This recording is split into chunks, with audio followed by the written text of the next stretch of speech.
Hey, this is William, the Permaculture Consultant, and today we're going to be giving you an update on the disaster zone of North Carolina. Now, I know it looks like I have my own little disaster zone, but this is where I'm making biochar for the soil cleanup efforts out in North Carolina. I'm doing consultations again because I've gotten to a point where I got to start making some money. So I've been gone too long, got to make money, got to pay the bills. So if you need a permaculture consultation, hit up the link down below. Also, the donation site, the Give, Send, Go for the disaster relief, the money is going directly to these people that need help. It's facilitating others to come and help. And it's also not that there's any extra money involved here, but some of it will also be going to the soil remediation project that my parents are doing as well. I know it's not talked about in the news or anything like that, but there's been very little progress made in the disaster zone of North Carolina. Everybody seems, for the most part, to have access. Everywhere that I've seen so far, nobody's blocked off from main roads anymore or anything like that. But a new factor is involved. Dad had a soil scientist out there, and the contamination and the radiation is off the charts. There's a reason it wasn't showing up on my little Geiger counter, and that's because it wasn't a wide enough spectrum to be able to pick up this radiation.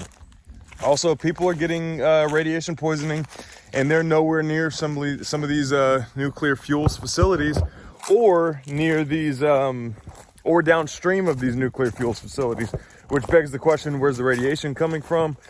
There have been some barrels from Oak Ridge that have washed up. It makes you think that there might be some depositories somewhere in those mountains, which would make sense. Okay, yeah, here's another big one, is a lot of the temporary fixes that were set up for these people, especially including like temporary shelter and water, those are failing now. And the reason for that is because of the freezing temperatures. Now, I'm in Texas right now and I'm wearing a t-shirt, but even here at night, it is getting below freezing.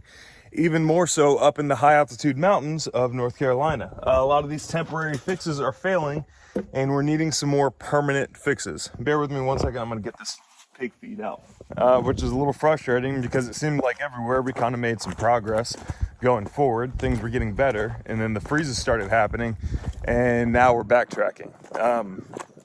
For example, one of the last days I was out there, it had snowed, what was it, like 3 to 4 inches in some places and like 4 to 6 inches in other places, which made a lot of those inflatable FEMA tents, those collapsed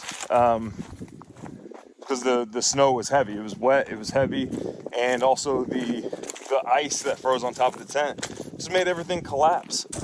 Should also say that the only people that are helping are private entities. The government is not out there helping.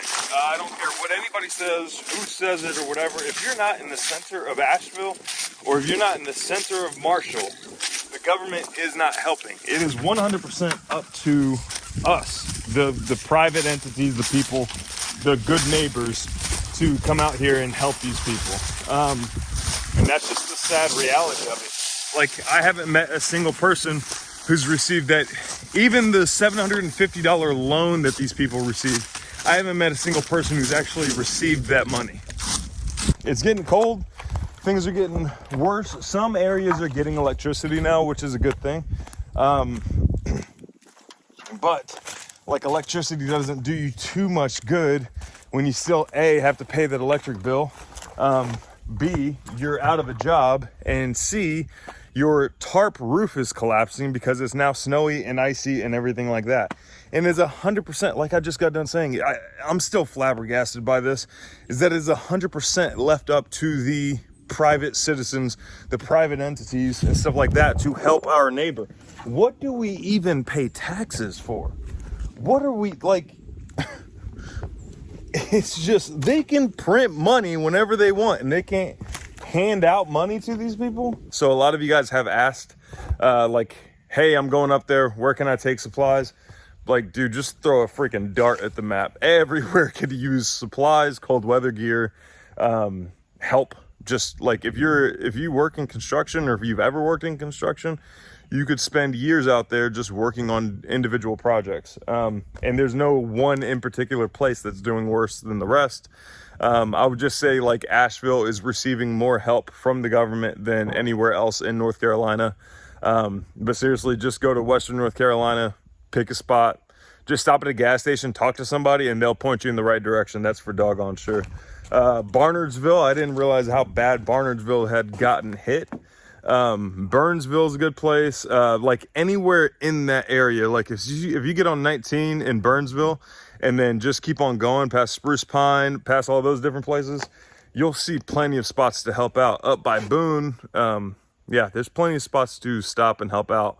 There's a lot of also, like everybody's immediate focus was the flood damage. There's also a lot of tornado damage. There's also a lot of like missing roofs and stuff like that. So thank you guys so much for watching. Remember, all the links are down below if you want to give to the Give, Send, Go, anything like that. Check out any of the live streams I've done with my parents for more detailed information, especially when it comes to the soil remediation. So thank you guys so much for watching. Until next time, we'll see you.